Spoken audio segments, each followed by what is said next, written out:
समय भी आ गया है कि मैं रसोई का दायित्व तुम दोनों को सौंप दूं। रसोई, उपवन, सभी दायित्व हम संभाल लेंगे माँ। हाँ माँ, अवश्य।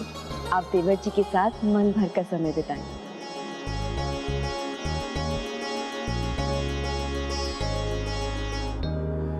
चलो पुत्र। किंतु अनुज गणेश, माँ लक्ष्मी के साथ तुम्हारी इस यात्रा को लेकर तो मैं भी विस्तार से जानना चाहता हूँ।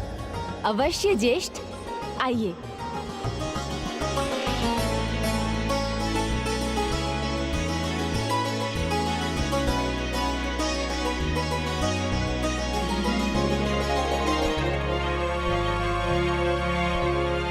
बल्ली, कल से हम दोनों साथ में तुलसी पूजा करेंगे। घर, रसोई, उपवन, अब सबका ध्यान हम ही रखेंगे। यदि मैं समय पर नहीं उठ सकी तो मुझे उठा दोगी ना वल्ली? हाँ दीदी, अवश्य। और यदि मैं ना उठी तो आप? हाँ वल्ली, अवश्य, मैं तुम्हें उठा दूँ। मैं आती हूँ।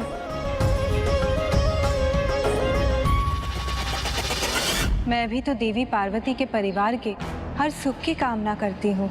उनमें कोई बाधा और अशांति नहीं आनी चाहिए।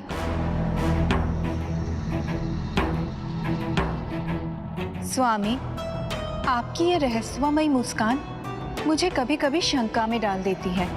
देवी पार्वती के सुख में किसी प्रकार का कोई अवरोध तो नहीं आने वाला ना स्वामी?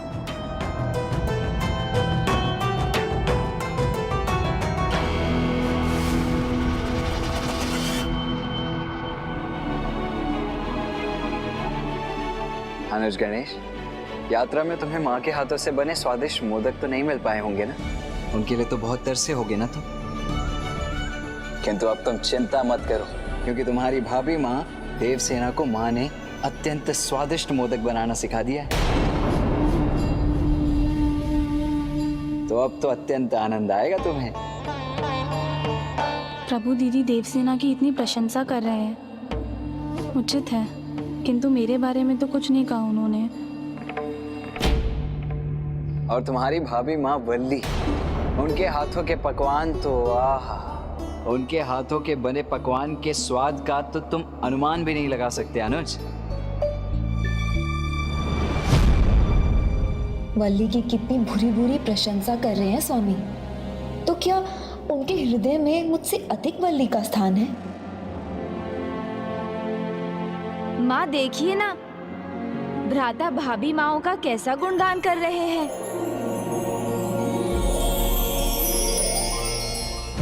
किंतु अब तुम चिंता मत करो, क्योंकि तुम्हारी भाभी माँ देवसेना को माँ ने अत्यंत स्वादिष्ट मोदक बनाना सिखा दिया है। और तुम्हारी भाभी माँ वल्ली, उनके हाथों के पकवान तो आहा। स्वामी के लिए दीदी देवसेना का स्थान मुझसे अधिक है क्या? क्या स्वामी को मुझसे अधिक वल्ली प्रिय है?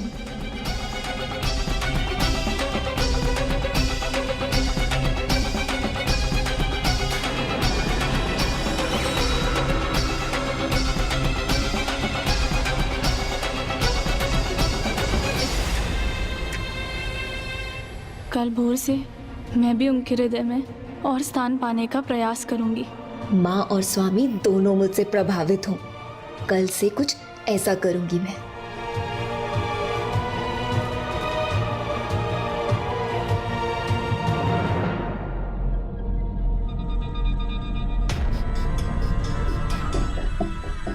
अद्भुत, देवसेना कितनी कर्तव्यनिष्ठ है। सुबह होते ही पूजा के लिए आ गई।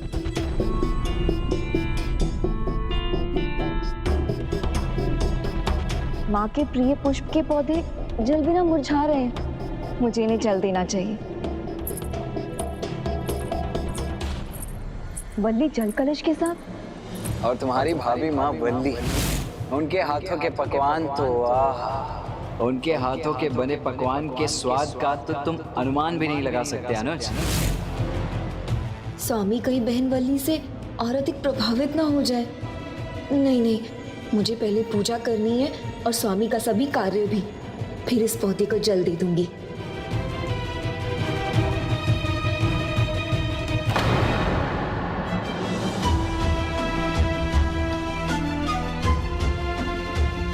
ओह, तुम तो मुरझा रहे हो, तुम्हें तो जल चाहिए। महाप्रसाद जननी, सर्व सौभाग्यवती आदि व्याधि हरा नित्यम तुलसी त्वं दीदी देवसेना तो पूजा आरंभ भी कर चुकी है।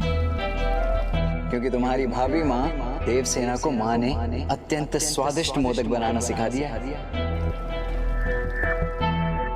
तब तो ये फिर प्रभु की प्रशंसा की पात्र बनेंगी और स्वामी के सभी कार्य कर उनकी दृष्टि में एक आदर्श पत्नी बन उनके हृदय में उच्च स्थान प्राप्त कर लेंगी।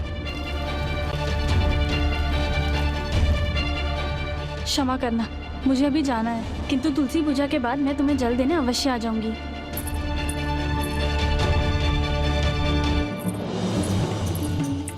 इन दोनों के बीच की ये स्पर्धा, किंतु ये तो स्वाभाविक और प्रेम से पूर्ण स्पर्धा है। मुझे चिंता करने की कोई आवश्यकता नहीं।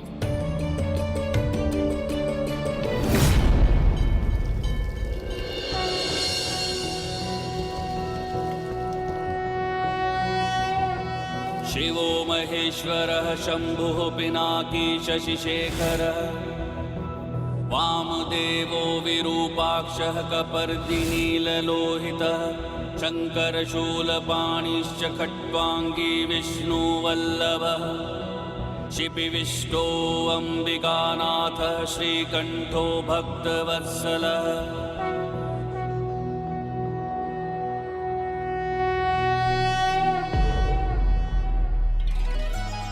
प्रभु, आपके चरण रज प्राप्त करना आपके प्रसाद के ही समान है और प्रसाद ग्रहण कर बड़ों का आशीष लेने के पश्चात ही पूजा पूर्ण होती है।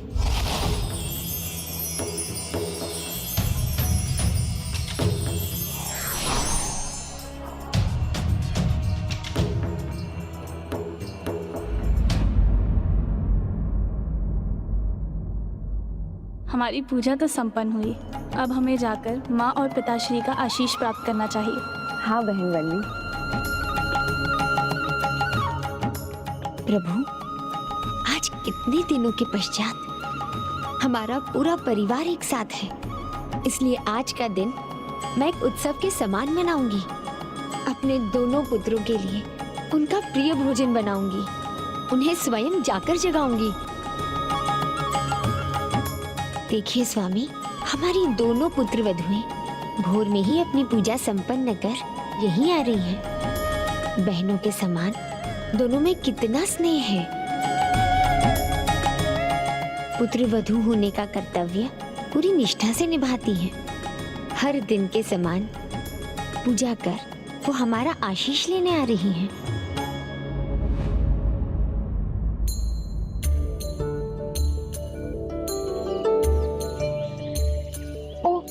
सूर्योदय हो गया है। यानी स्वामी के उठने का समय हो गया। आज मैं स्वामी को जगा दूं? स्वामी को उनकी निद्रा से कल भी वल्ली ने ही जगाया था।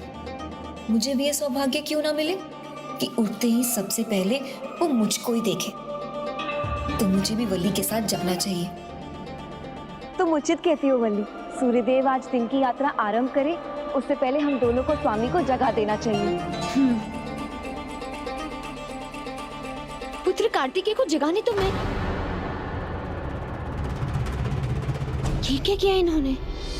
इतनी भी क्या शीघ्रता थी कि हमारा आशीष लेना भी भूल गई। स्पर्धा में पड़ गई हैं दोनों। कहीं इसी कारण?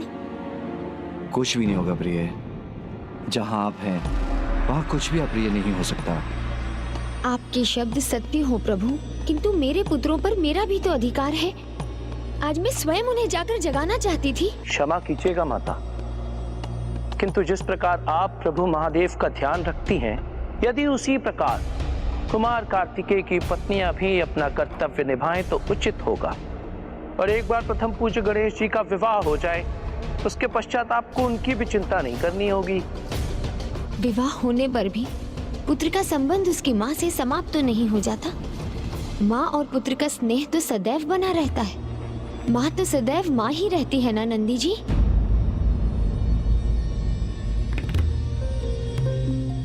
किंतु आपने एक बात तो उचित कही, गणेश का विवाह तो अभी नहीं हुआ है, तो उस पर तो एकमात्र मेरा ही अधिकार है। देवसेना और वल्ली कार्तिकेय को जगाने गई है तो कोई बात नहीं, लेकिन पुत्र गणेश को तो मैं ही जगाऊंगी।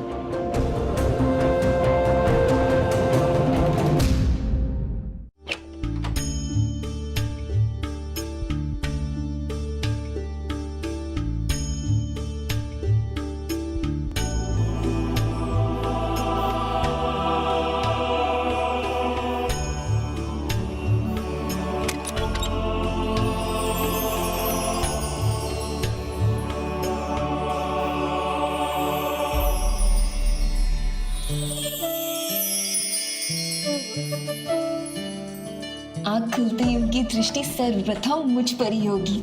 स्वामी निद्रा से जागेंगे तो सर्वप्रथम मुझे ही देखेंगे।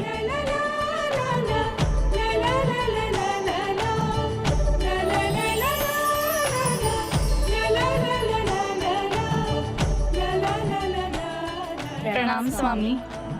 जागते ही आप दोनों के दर्शन पाने का सौभाग्य मिला मुझे। मेरे आनंद की तो कोई सीमा ही नहीं है।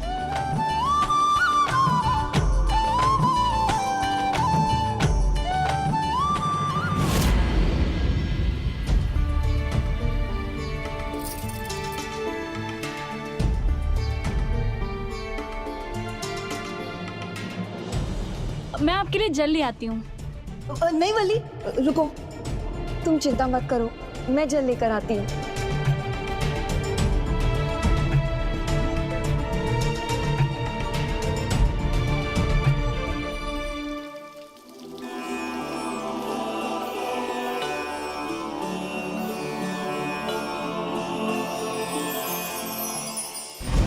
स्वामी स्वामी लीजिए जल।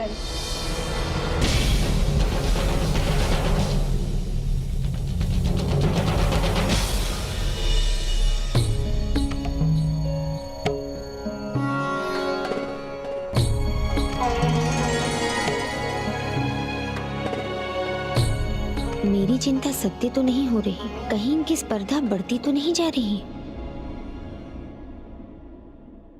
माता, भ्राता भाभी माओ के हाथ से जल का कलश क्यों नहीं ले रहे हैं? क्योंकि यदि वो एक के हाथ का भी कलश लेकर जलपान कर लेगा तो दूसरी पत्नी निराश हो जाएगी और उसे ये लगेगा कार्तिकेय का प्रेम उसके प्रति कम है। ओह, समझा माता, ये बात है। अर्थात भ्राता के सामने तो बड़ी दुविधा है, एक और कुआं तो दूसरी ओर खाई।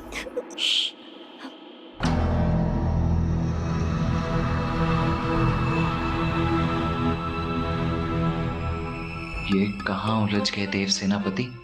भयंकर भयंकर असुरों से युद्ध करने में कभी कोई समस्या नहीं हुई, किंतु यहाँ तो समस्या ही बड़ी जटिल है।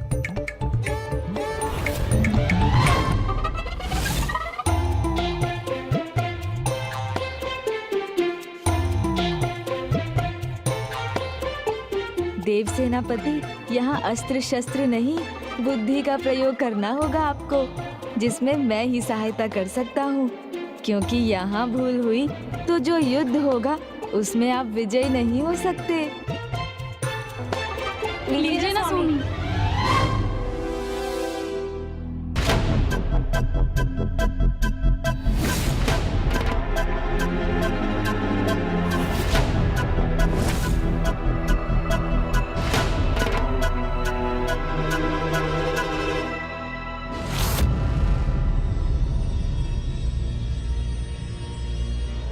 ओहो, मिल गया उपाय।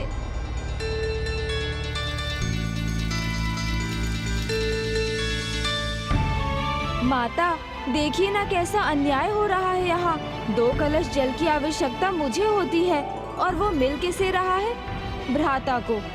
मुझे क्या चाहिए उसका विचार तो कोई भी नहीं करता। नहीं देवर जी। हाँ देवर जी, आप जल ले लीजिए। लीजिए।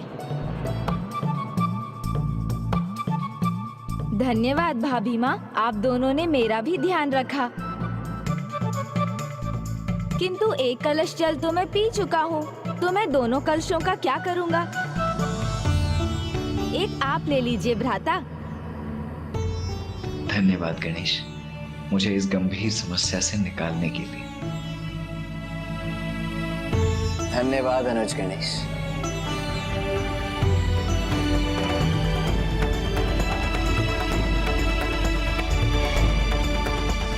अभी तो पुत्र गणेश ने स्थिति संभाल ली, किंतु पुत्र कार्तिकेय के स्नेह को पाने के लिए इन दोनों की ये होड़, ये स्पर्धा उचित नहीं।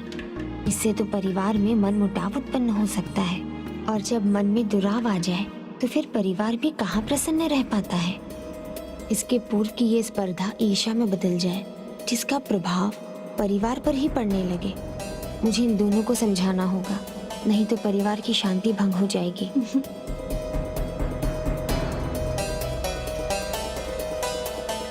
उचित अवसर देखकर कहना होगा।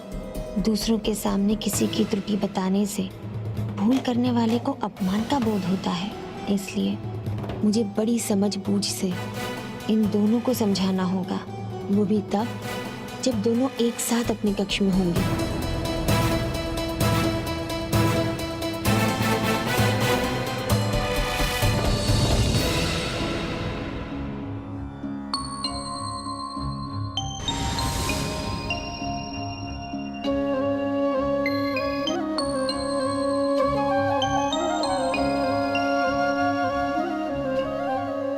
पिताजी और माँ ने तो जैसे स्वर्गलोक के सभी आभूषण मुझे दे दिए हैं, किंतु इनमें से किस आभूषण को धारण करूं जिससे मैं स्वामी को भा जाऊंगी?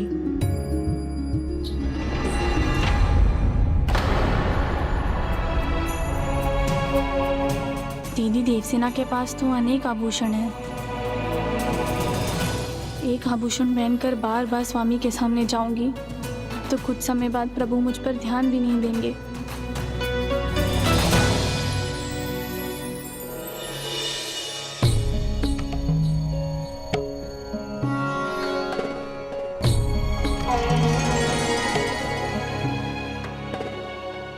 वल्ली को तो चुनाव की कोई समस्या ही नहीं, शीघ्र श्रृंगार कर स्वामी के साथ अधिक समय बिताती है। इस कारण कहीं उनका प्रेम मेरे प्रति घटता चला जाएगा तो फिर मैं क्या करूंगी? जितना मैंने सोचा था, बात तो उससे भी कहीं अधिक गंभीर है। इन्हें एक साथ नहीं, अलग अलग समझाना होगा। तो अभी मैं सभी के लिए भोजन की व्यवस्था कर देती हूँ।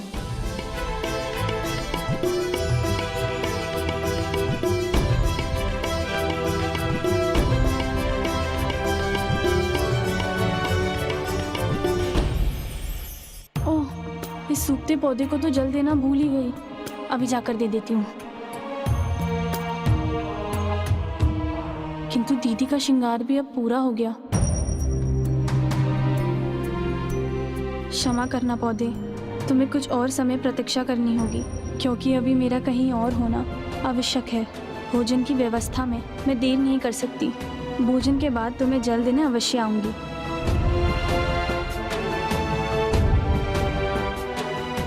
वल्ली तो चली भी गई तो मुझे भी जाना चाहिए।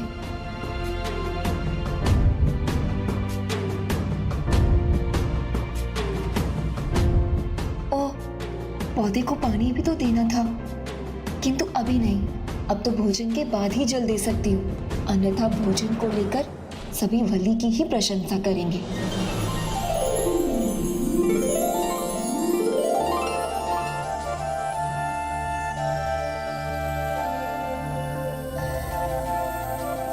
माता, आप ये सब क्यों कर रहे हैं? ये सब तो मेरा कार्य है। माता, दो पुत्र वधू के होते हुए आप कार्य करें, ये तो हमारे लिए लज्जा की बात है। हाँ माँ, आप जाकर विश्राम कीजिए, हम दोनों मिलकर भोजन पका लेंगे। हाँ माँ। हाँ हाँ, अवश्य पका लोगी, किंतु आज मेरा मन है सबके लिए उनका प्रिय भोजन बनाने का। गणेश के लिए मोदक, स्वामी के लिए सात्विक सरल भोजन और पुत्र कार्तिकेय के लिए मैं विशेष खीर पकाऊंगी आज। किंतु माता, स्वामी को तो शीरा पसंद है। हाँ माँ, उन्हें तो शीरा पूरी ही भाता है। शीरा तैयार है, हम बस पूरी पकाने ही जा रहे हैं। नहीं पुत्रियों, तुम्हें कदाचित कोई भूल हुई है। पुत्र कार्तिकेय को खीर अत्यंत भाती है। क्षमा कीजिए माता, किंतु हमसे कोई भूल नहीं हो रही है। स्वामी का प्रिय भोजन शीरा और पूरी ही है। ओ, शीरा और पूरी।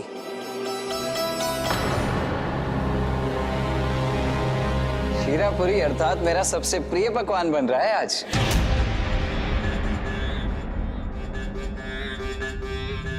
अब शीघ्र भोजन दीजिए ना माँ। शीरा पूरी का नाम सुनकर तो मेरी भूख और भी अधिक बढ़ गई है। विवाह के उपरांत दायित्व बदल जाता है, ये तो मैं समझ सकती हूँ, किंतु स्वाद भी बदल जाता है। ये आज मुझे ज्ञात हुआ। शीघ्र परोसिए ना माँ, अब प्रतीक्षा करने का मन नहीं है। भ्राता, भोजन के प्रति आपकी इतनी रुचि तो आज मैंने पहली बार देखी है। मुझे तो लगता था भोजन मुझे ही बहुत प्रिय है, किंतु आज आप मेरे समान व्यवहार कर रहे हैं। क्यों अनुज गणेश, तुम्हें स्मरण नहीं है? देवी देवसेना और वल्ली ने इतना स्वादिष्ट शीरापुरी बनाया था कि मैं स्वयं खीर का ही स्वाद भूल गया। कदाचित भ्राता का शीरापुरी को लेकर इतना उत्साह माता के हृदय को आहत कर रहा है, क्योंकि पहले तो वो सदा माँ के हाथ की खीर खाने के लिए उतावले रहते थे। किंतु भ्राता, जो मोदक मुझे बहुत प्रिय है वो माता से अच्छा कोई नहीं बना सकता। आप अपने शीरापुरी के तैयार होने की प्रतीक्षा कीजिए। मेरे मोदक तो तैयार हैं, मैं तो आरंभ कर रहा हूँ।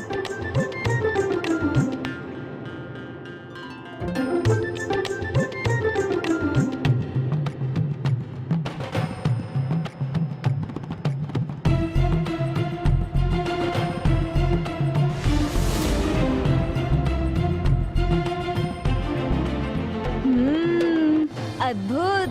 स्वामी, आप चिंता मत कीजिए, पूरी बस तलने ही वाली है। हाँ।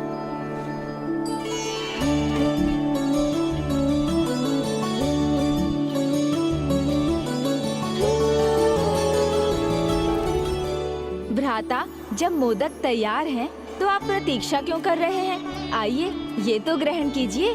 हाँ, क्यों नहीं, मैं तुम दोनों को मोदक ही परोस देती हूँ।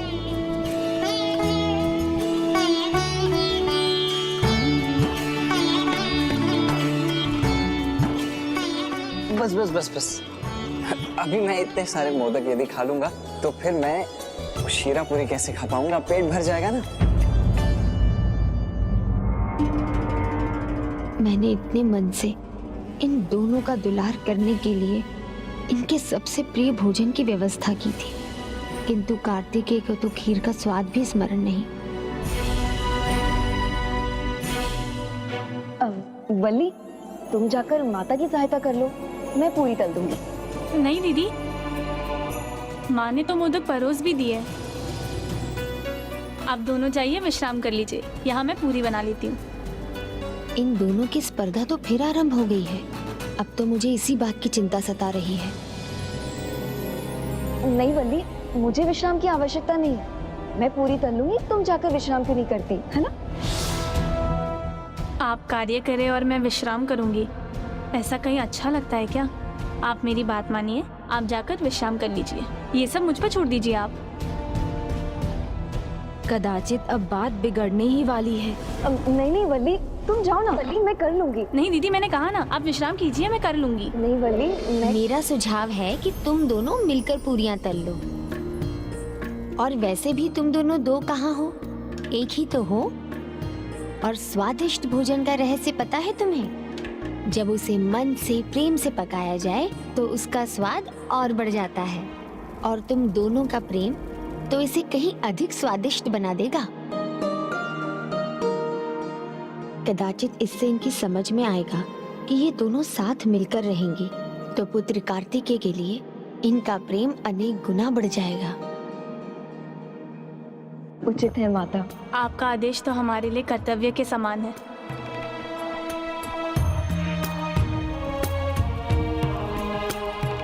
एक ही तत्व के दो स्वरूप आपस में स्पर्धा भी कर सकते हैं, ये तो मुझे आज पहली बार देखने को मिला। क्या सोच रहे हो अनुज गणेश? विवाह का एक परिणाम ये भी है, किंतु मेरी चिंता तो ये है कि इन दोनों की ईर्ष्या और असुरक्षा के भाव से उपजे इस स्पर्धा में कहीं मैं ही ना उलझ कर रह जाऊं। ओह, तो इसके मूल में ईर्ष्या और अपने स्थान को लेकर असुरक्षा का भाव है। ये तो बहुत बड़े संकट का संकेत है। प्रिय, आइए स्वामी, आसन ग्रहण कीजिए स्वामी।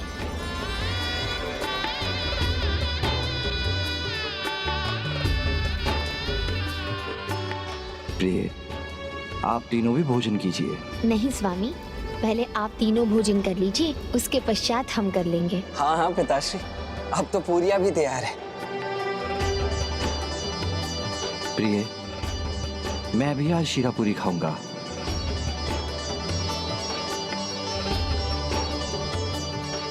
स्वामी, बहुएं आई तो पुत्र का स्वाद बदला, कोई बात नहीं, किंतु आपका स्वाद कब बदल गया?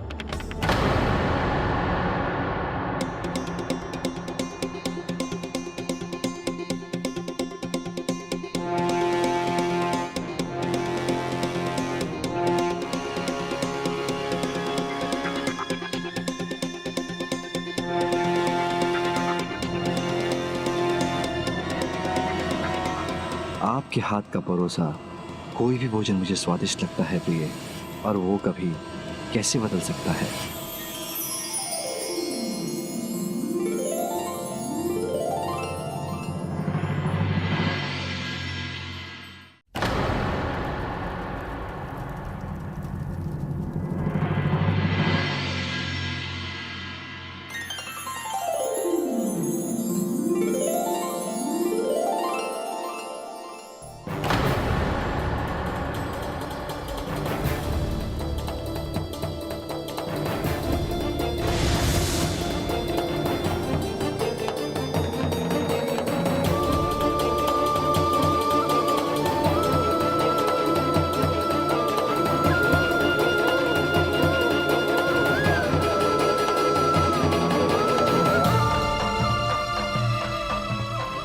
ये स्थिति नियंत्रण में कैसे आएगी? यहाँ तो पुनः स्पर्धा होने लगी है। ये तो अब साधारण स्पर्धा से कहीं आगे जा रही है, किंतु सभी के सामने कुछ कहना भी उचित नहीं।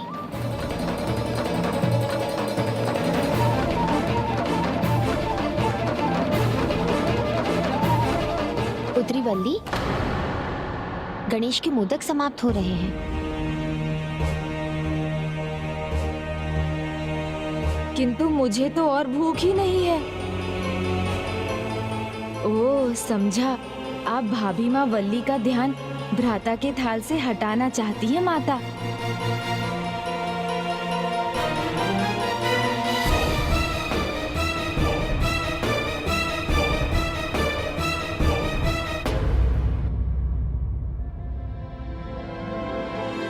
भाभी माओं के लिए कुछ मोदक अधिक खाने होंगे।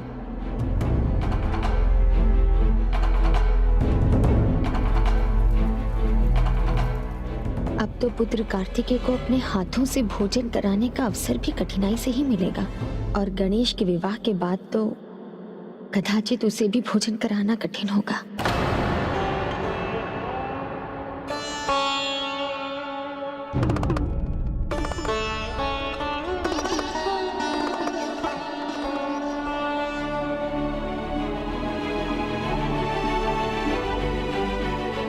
पिताश्री माता के मन का भाव समझकर मुझसे कुछ करने का संकेत कर रहे हैं, जिससे माता के मन का दुख दूर हो जाए।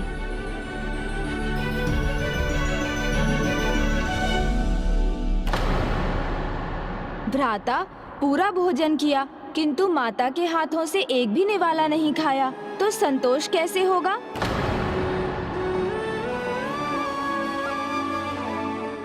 ये तुमने सर्वथा उचित कहा अनुज गणेश। हाँ माँ, भले ही देवी देवसेना और वल्ली ने कितना भी स्वादिष्ट भोजन क्यों ना बनाया हो, किंतु जो स्वाद आपके हाथों में है वो अद्भुत है।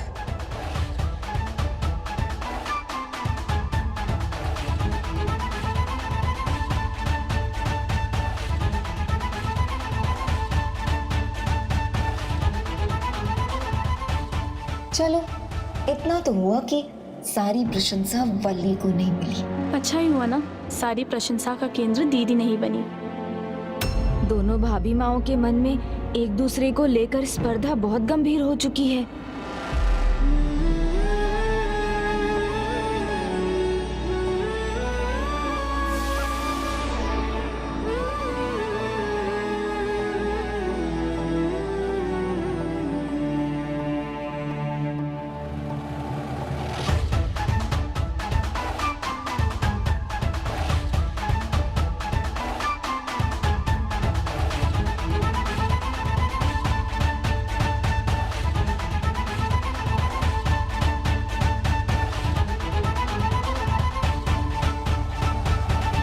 मुझे विश्वास है कि इस बार भाभी माँ मुझे भूली नहीं है।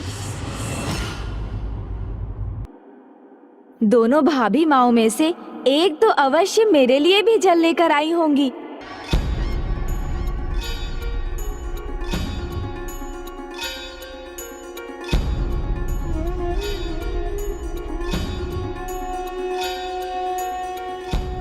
ये लीजिए देवर जी। धन्यवाद भाभी माँ।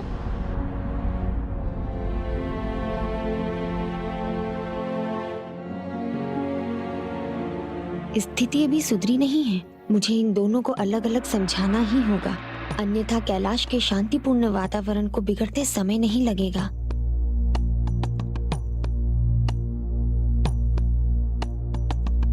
इस समस्या को सुलझाने के लिए मुझे कुछ करना होगा।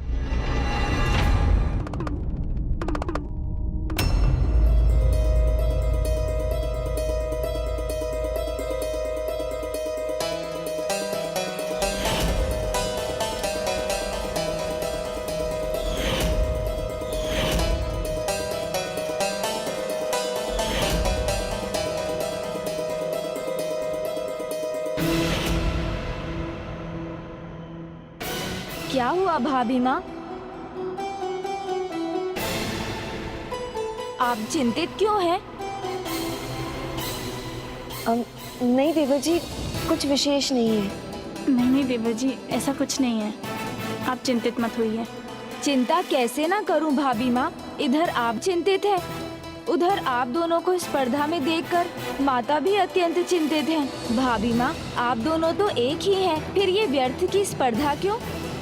एक ही डाल के दो पुष्प आपस में स्पर्धा करते हैं क्या? जब आप दोनों का जन्म प्रभु श्री नारायण के हर्षातिरेक से उत्पन्न अश्रु से हुआ है, फिर आप दोनों आपस में स्पर्धा कर स्वयं को क्यों व्याकुल कर रही हैं? देवर जी, मुझसे भूल हो रही थी। देवर जी, मुझे समझाने के लिए आपका अनेकों धन्यवाद। मुझे प्रसन्नता है कि मैं आप दोनों को समझा पाया।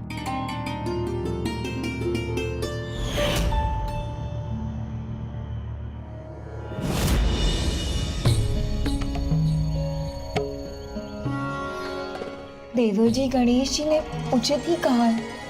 मैं बहन वल्ली के साथ ऐसी स्पर्धा क्यों कर रही हूँ?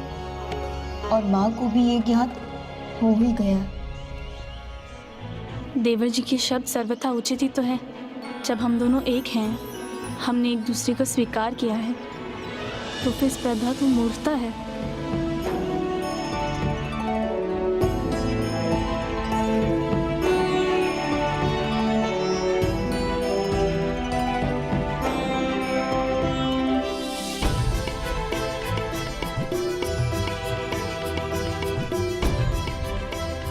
उचित है। अब इन दोनों को समझ आ गया है तो स्थिति सामान्य हो जाएगी। अब भाभी माओ के मध्य शांति बनी रहेगी।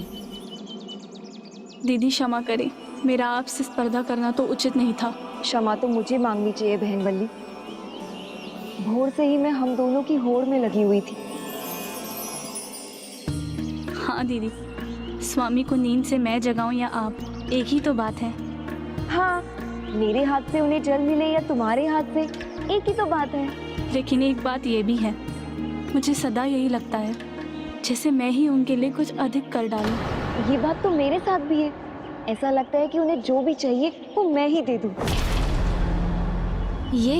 ये क्या हो रहा है? इन दोनों में शांति हो रही है या दोनों भाभी माँ फिर से एक नवीन स्पर्धा की तैयारी कर रही हैं? जैसा मुझे ज्ञात है, मुझे अब इस सूखे पौधे को जल देना चाहिए, किंतु मेरा मन कह रहा है कि सूर्यास्त होने ही वाला है। मुझे स्वामी की शैया तैयार करनी चाहिए। और मन तो मेरा भी ऐसा ही करने का है, और वो भी आपसे पहले।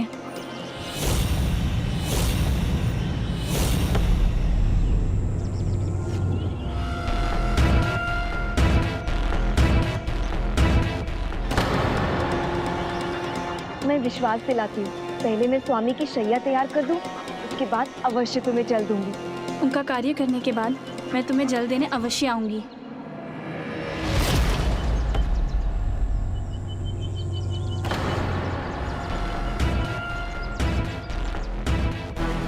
अपनी इस स्पर्धा में तो ये अपने सभी अन्य कर्तव्य भूल रही हैं। कैलाश में ये एक दूसरे के साथ स्पर्धा का कैसा वातावरण उत्पन्न हो रहा है।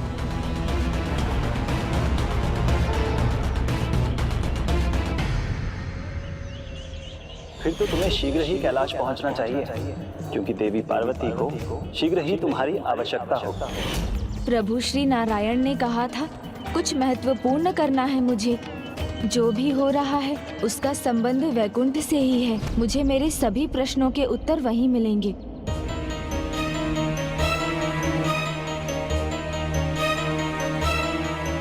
कहीं ऐसा ना हो कि इस मुरझाते पौधे के समान कैलाश की शांति और कैलाश की समरसता कहीं मुरझा न जाए। अब तो मुझे कुछ करना ही होगा। कदाचित मुझे स्वामी से इसकी चर्चा करनी चाहिए।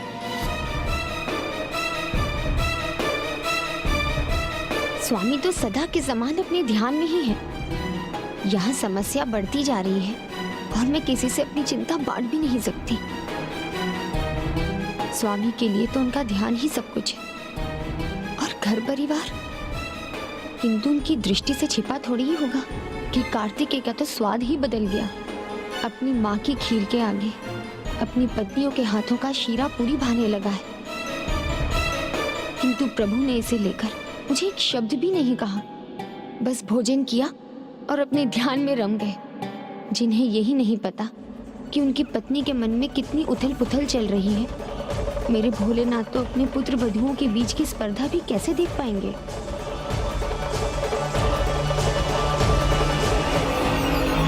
भाभी माओं के मध्य जो हो रहा है वो ऐसी गुत्थी बनकर उलझ गई है जिसे सुलझाने का उपाय तो मुझे भी नहीं सूझ रहा है। क्या हुआ पुत्र गणेश? ऐसा क्या हो रहा है उन दोनों के बीच? स्पर्धा माँ, और कोई साधारण स्पर्धा नहीं, अति असाधारण, अति गंभीर स्पर्धा। मुझे लगा था बड़ी साधारण सी बात है, साधारण स्पर्धा है, किंतु अब तो लग रहा है ये तो गंभीर समस्या का रूप ले सकती है। अपने पति का ध्यान रखना, उस पर अपना अधिकार समझना उचित है, किंतु उसके लिए स्पर्धा करना तो बिल्कुल भी उचित नहीं है। अज्ञानता है।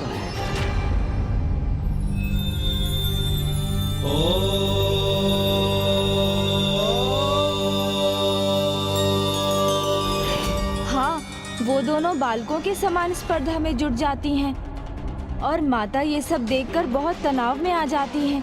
मुझे तो भय है कहीं उनके इस आचरण के कारण माता किसी दिन क्रोध में ना आ जाएं। अज्ञानतावश जो हो रहा है वो उनमें दूरियां बढ़ाएगा, और जब आपस में दूरियां बढ़ जाएं, तो उस परिवार के शत्रु सक्रिय हो जाते हैं। द्वेष को बोने से तो द्वेष का ही फल फलित होगा ना, किंतु मैं अपने परिवार के साथ ऐसा कदापि नहीं होने दूंगी।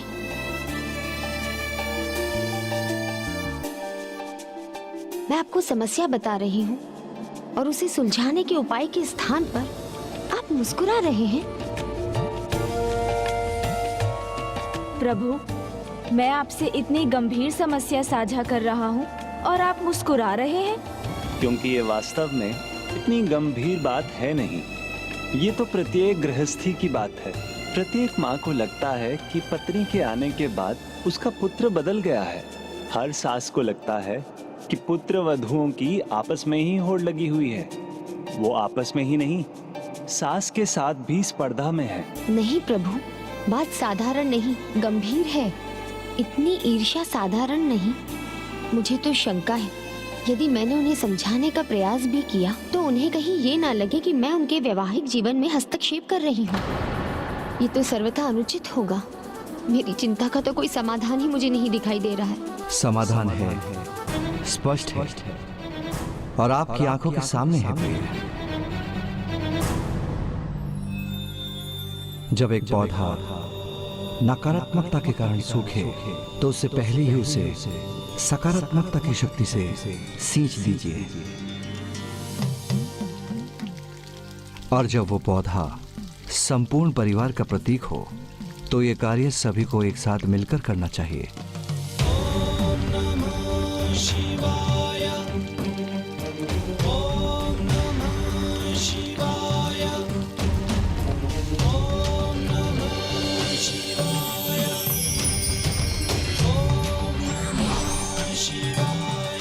और जब परिवार एक होकर इन समस्याओं से जूझता है तो सभी भेद मिट जाते हैं। नकारात्मकता, मनमुटाव, स्पर्धा, ईर्ष्या, ये सभी भाव दूर हो जाते हैं और स्नेह, विश्वास, आपसी समझ का पौधा अपने आप लहराने लगता है। किंतु ये होगा कैसे? क्या करना होगा हमें? बुद्धि के देवता हो तुम गणेश, तुमसे भला क्या छिपा है? तनिक अपनी बुद्धि का प्रयोग करो, सोचो।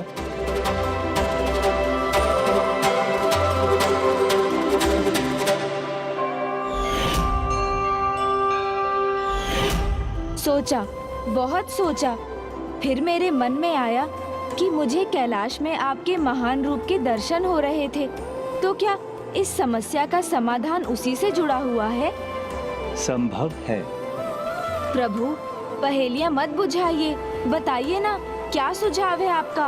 एक कथा था और एक व्रत। कैसा व्रत, कैसी कथा? किंतु स्वामी, आप चिंता मत कीजिए प्रिय, इस पौधे के समान सब कुशल हो जाएगा। शीघ्र आपकी समस्या का समाधान स्वयं यहाँ चलकर आएगा।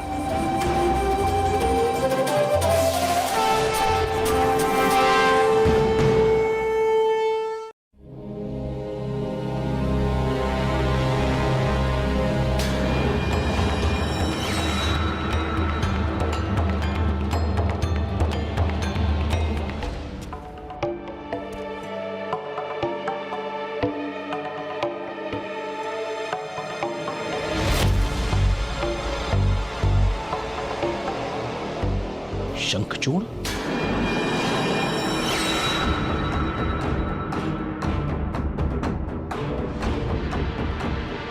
कोई भी आए युद्ध तो मैं करूंगा ही, फिर वो चाहे महादेव ही क्यों ना, महादेव ही क्यों ना, महादेव। इसका वध तो प्रभु कर चुके हैं, फिर ये यहाँ कैसे और क्यों पहुंचा?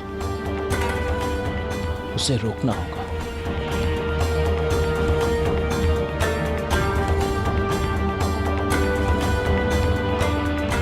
वहीं रुक जाओ शंखचूड़, यहाँ शत्रुओं को प्रवेश की अनुमति नहीं।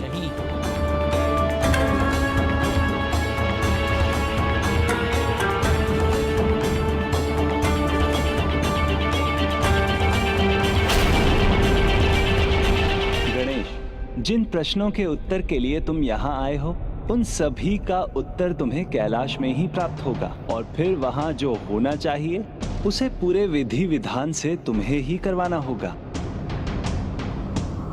सुना नहीं शंखचूड़, यहाँ शत्रुओं को प्रवेश की अनुमति नहीं।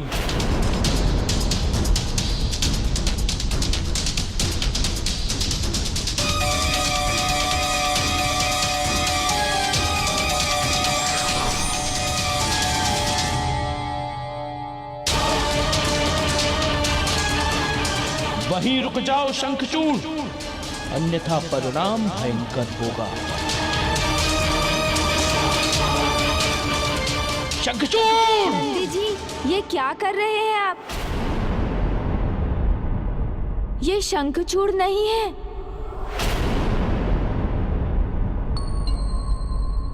प्रणाम नंदेश्वर जी, मैं वो नहीं हूं जो आप समझ रहे हैं। कपट, कुटिलता, अहंकार का रूप असुर शंखचूड़ नहीं हूं मैं। गोलोक निवासी परम श्री कृष्ण भक्त सुदामा हूं मैं।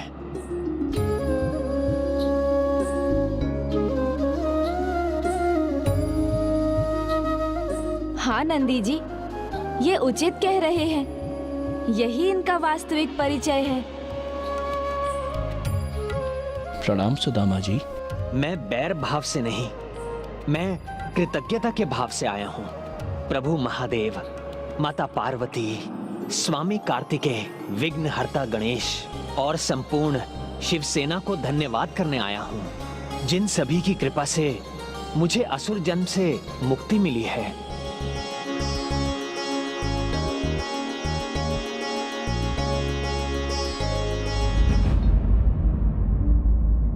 प्रभु महादेव,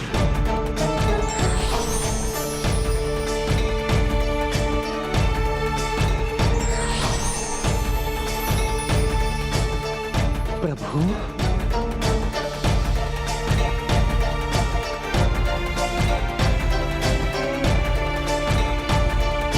प्रभु सत्य शिव, प्रभु सत्य शिव, प्रभु सत्य शिव। प्रणाम हे प्रभु सत्य शिव। प्रभु सत्य शिव, कल्याण कल्याण। पिताश्री के किसी भी भक्त को उनके इस नाम से उन्हें संबोधित करते हुए तो मैंने पहली बार सुना,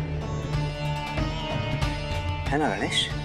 अद्भुत है ये नाम, सत्य शिव। सत्य तो स्वयं श्री हरि नारायण है सुदामा। प्रभु, भक्त की दृष्टि से देखें तो आप दोनों में भेद ही कहां है।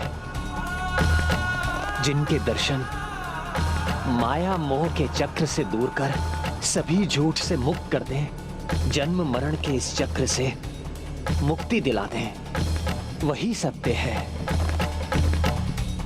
और भक्त सुदामा को तो आप दोनों से सत्यता का आशीर्वाद मिला है।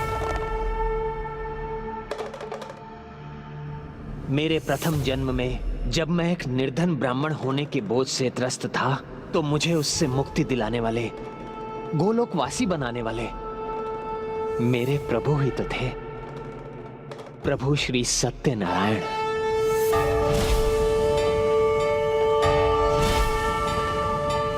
श्राप के कारण मैंने असुर शंखचूड़ के रूप में जन्म लिया। मुझे आसुरी जीवन से मुक्ति देकर पुनः गोलोकवासी किसने बनाया? आप ही ने बनाया, मेरे प्रभु सत्य शिव। इसलिए हे प्रभु, आप दोनों ही परम सत्य हैं। जिसे सत्य का परिचय हो जाए उसका तो उद्धार ही हो जाता है। इसलिए आज आपके सत्य रूप के दर्शन करने मैं कैलाश आ गया,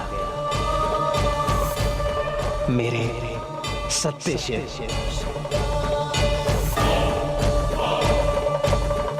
सब कुशल हो जाएगा। शीघ्र आपकी समस्या का समाधान स्वयं यहाँ चलकर आएगा। अर्थात इनके आगमन से ही कैलाश की दुविधा का समाधान भी जुड़ा हुआ है। किंतु प्रभु, एक दुविधा तो थी मेरे मन में। मेरे असुर शंखचूड़ रूप में मैंने ऐसा क्या पुण्य किया कि मुझे आपके हाथों मुक्ति मिलने का सौभाग्य प्राप्त हुआ? किंतु अब इस प्रश्न का उत्तर मुझे मिल गया है। उसका उत्तर है वो व्रत जो मैंने प्रथम जन्म में किया।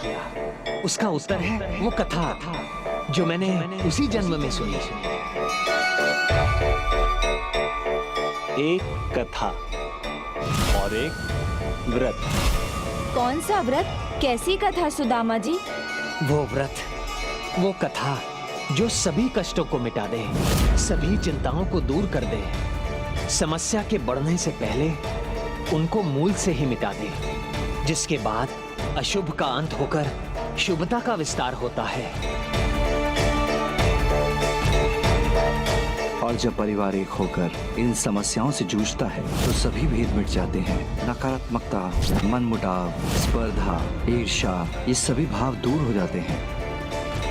अर्थात प्रभु जिस समाधान का संकेत कर रहे थे वो यही है। श्री सत्यनारायण व्रत कथा, श्री सत्यनारायण व्रत कथा। नारायणं गदाध्यक्षं गोविंदं कीर्तिभाजनं गोवर्धनोद्धरं देवं। तो प्रभु नारायण इस समाधान की बात कर रहे थे। इस व्रत कथा की ऐसी महिमा है जो मात्र समस्या का समाधान ही नहीं करती, वो शुभता प्रदान करती है जो व्रत करने वाले के साथ जन्म जन्मांतर तक उसके साथ रहती है। और मुझे पूर्ण विश्वास है इसी महान व्रत के कारण ही मुझे एक जन्म में सत्यनारायण का आशीर्वाद प्राप्त हुआ और दूसरे जन्म में सत्य शिव का।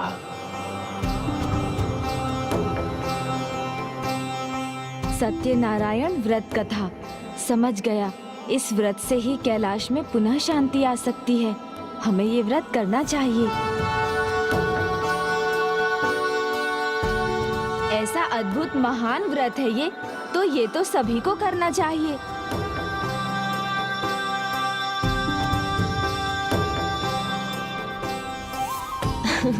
पुत्र गणेश ने उचित ही कहा। हम भी पूर्ण श्रद्धा से ये व्रत करेंगे और श्री सत्यनारायण व्रत पूजा का आयोजन कैलाश में ही होगा। कैलाश में ही होगा।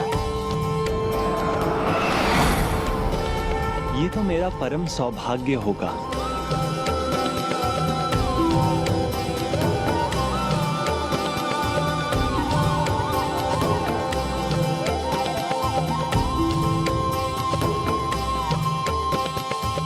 हे श्री हरि नारायण, मेरा अनुरोध है कि आप स्वयं श्री सत्यनारायण व्रत की विधि हमें बताने की कृपा कीजिए।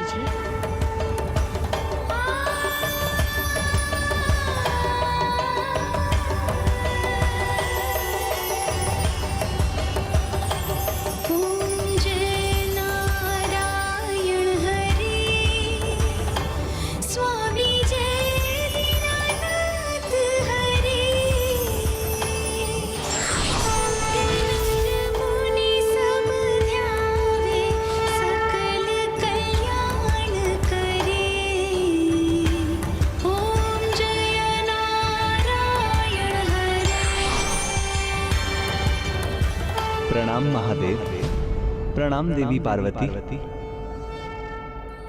कैलाश में सत्यनारायण व्रत का निर्णय लेकर आपने तो मेरे इस व्रत की महिमा, इसका महत्व अनेकों गुना बढ़ा दिया है। हे श्री हरि नारायण, सत्य तो ये है कि सत्यनारायण कथा से कैलाश में सभी अशुभ अशांति मिट जाएगी। हे श्री सत्यनारायण, आप हमें अपने इस व्रत की विधि बताने की कृपा कीजिए। ये व्रत कब और कैसे करना चाहिए? ये व्रत तो अत्यंत सरल है। सभी परिवारजनों, परिचितों और ऋषि मुनियों को आमंत्रित कर दिन भर व्रत में रहकर संध्या को भोग चढ़ाना होता है। तब तो प्रसाद के लिए स्वादिष्ट व्यंजन भी पकेंगे। मोदक तो आपको भी भाते होंगे ना प्रभु?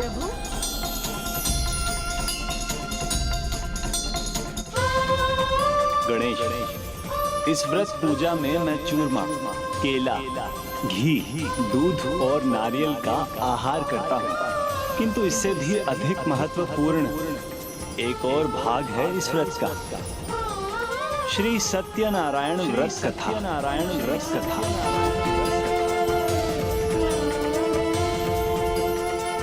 इन कथाओं में जीवन का, भक्ति का, ईश्वर का अर्थात सत्य का सार छिपा है, जो बहुत सरलता से सीख बनकर इसका श्रवण करने वाले तक पहुंचता है। ये वो सीख है जिनसे हम वर्तमान समस्याओं से भी मुक्ति पा सकते हैं और घर परिवार में एकता भी स्थापित कर सकते हैं। अर्थात ये तो मेरे परिवार के लिए मेरी मंगल कामना के सत्य होने का मार्ग है। प्रभु, हमें ये बताने की भी कृपा कीजिए कि आपका ये मंगलकारी व्रत कब किया जाता है? सत्यनारायण व्रत और कथा तो कभी भी किए जा सकते हैं, किंतु एकादशी, पूर्णिमा और बृहस्पतिवार को करने से अधिक पुण्य मिलता है, बहुत शुभ होता है। तब तो ये समय भी उचित है, कल ही बृहस्पतिवार है। तो फिर शुभ कार्य में विलंब क्यों? हमें कल ही सत्यनारायण व्रत और कथा का आयोजन करना चाहिए और इन कथाओं से हमें जीवन की बहुमूल्य शिक्षा प्राप्त करनी चाहिए।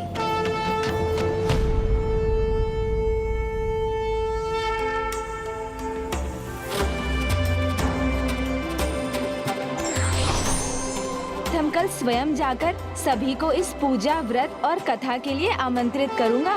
पुत्र गणेश, ब्रह्मदेव को आमंत्रित करो और उनसे कहो कि मेरा अनुरोध है कि वो इस पूजा में एक पुजारी के रूप में पधारे। अद्भुत, स्वयं ब्रह्मदेव पुजारी होंगे तो ज्ञान और सीख दोनों ही प्राप्त होंगे। प्रभु, मुझे भी आज रात्रि से ही सबके स्वागत और आसन की व्यवस्था में जुट जाना चाहिए। मैं प्रसाद बना दूंगी।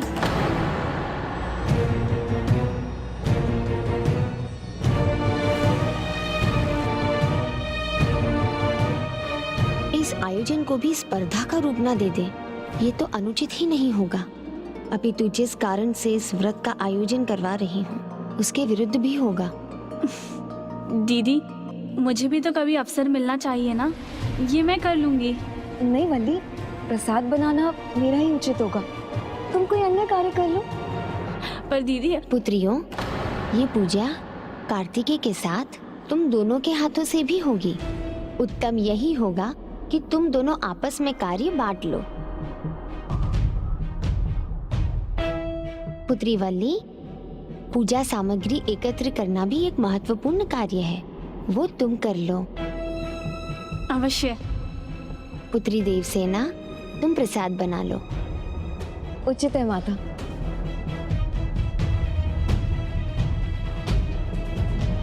सुदामा जी, आपने ही हमें इस व्रत के प्रति सजग किया है, इसलिए आपको इस पूजा में अवश्य रहना होगा। जो आज्ञा माता। मैं तो कल प्रभु सत्यनारायण व्रत और कथा को लेकर अत्यंत उत्साहित हूँ।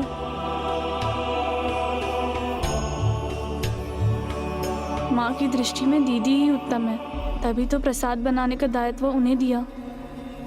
पूजा की तैयारी का मुख्य कार्य वल्ली को देकर माँ ने उसे श्रेष्ठ होने का अवसर दिया है। नकारात्मकता के विचार जो आपस में मन मुटाव उत्पन्न करते हैं, कल के बाद कभी इन दोनों के बीच में ना आए। मैं तो बस यही मना रही हूँ। तो प्रभु चले पूजा में सभी को आमंत्रित करने। अवश्य मूषक जी।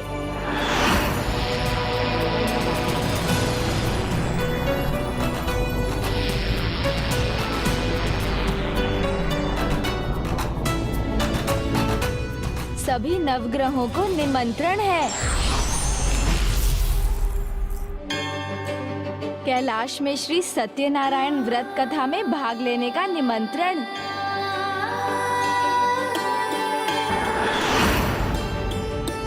देवगण, आप सभी का उपस्थित होना अनिवार्य है।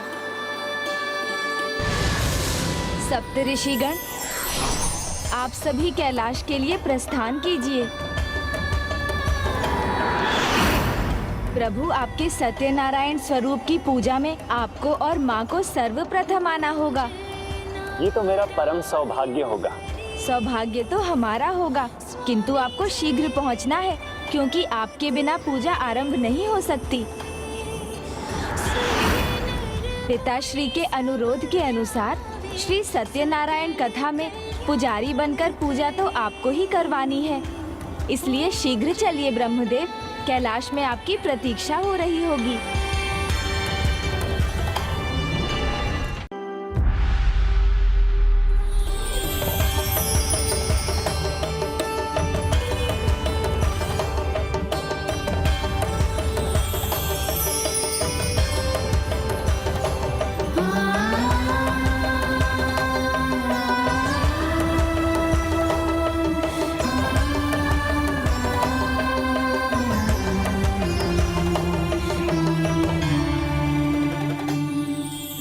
रंगोली तो बन गई, अब दीपक स्थापित कर देती हूँ।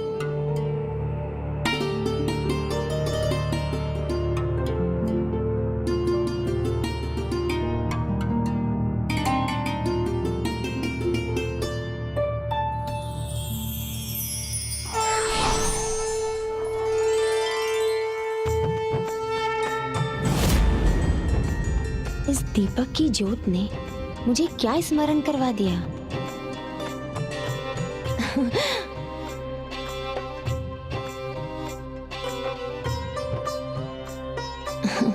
मैं आप ही के पास आ रही थी। मुझे लगता है कि हमारी अतिथियों की सूची में हमें उन्हें भी आमंत्रित करना चाहिए, हमारी पुत्रियों को।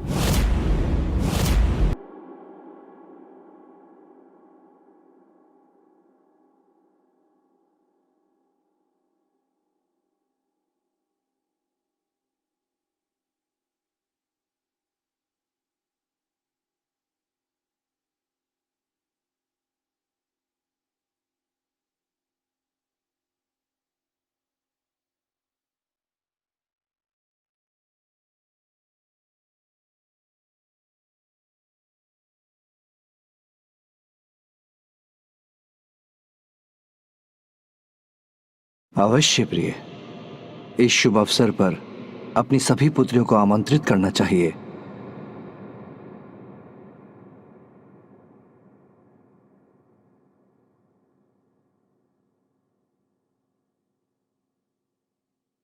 पुत्र गणेश तो उनसे परिचित नहीं, इसलिए मैं स्वयं ही उन्हें निमंत्रण दूंगी।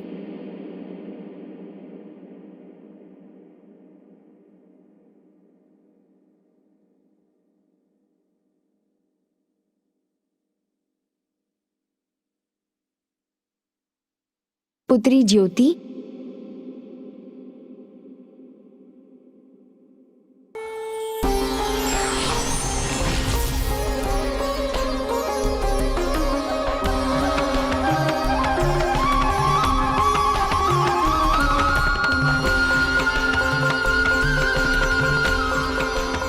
पुत्री अशोक सुंदरी,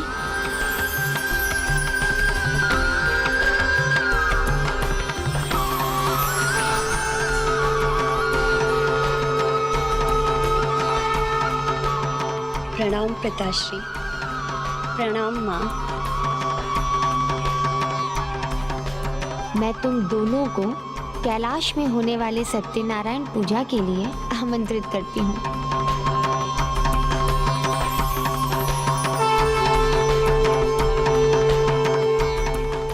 पुत्रियों, तुम दोनों के आगमन से ये आयोजन हर्षोल्लासपूर्ण, अत्यंत आनंददायक हो जाएगा।